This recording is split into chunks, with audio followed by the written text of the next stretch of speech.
CCM oye! Namayuni safi! Ndugu zangu wa kata ya Namayuni,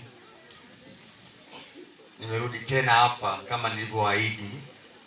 Wakati wa kampeni nilipita sana hapa, wakati ule wa kuchochoro mpaka tukaja tukawa halali.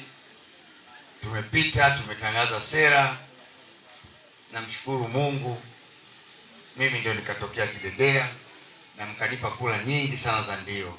Nawashukuru sana sana wana Namayuni, lakini sitakuja kuwaangusha. Nitafanya kazi usiku na mchana tuweze kutatua matatizo yote ya kata ya Namayuni, lakini jimbo letu lote la Kilwa Kaskazini.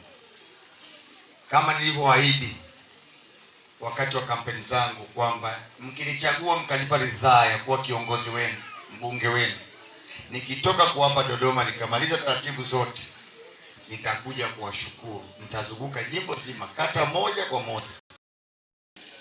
Kwa hiyo nimewapa heshima nyie ndugu zangu.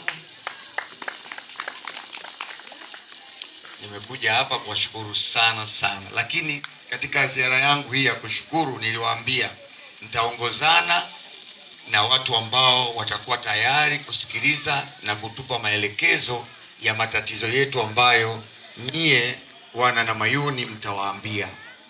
Kwa hiyo hapa kuna viongozi wote kutoka wilayani, TANESCO, maji, elimu, afya, barabara, kilimo, bwana mipango, mwakilishi wa bwana mipango yuko hapa.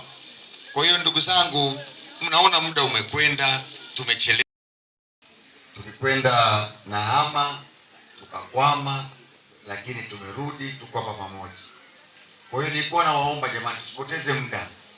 Wote wenye matatizo, kufuata utaratibu ambao mwenyekiti wetu atatupa, msimame, muelezee matatizo yaliyopo ili tupate majibu. Ambaye hana majibu mimi nitayafanyia kazi serikali. Asanteni sana wana Namayuni.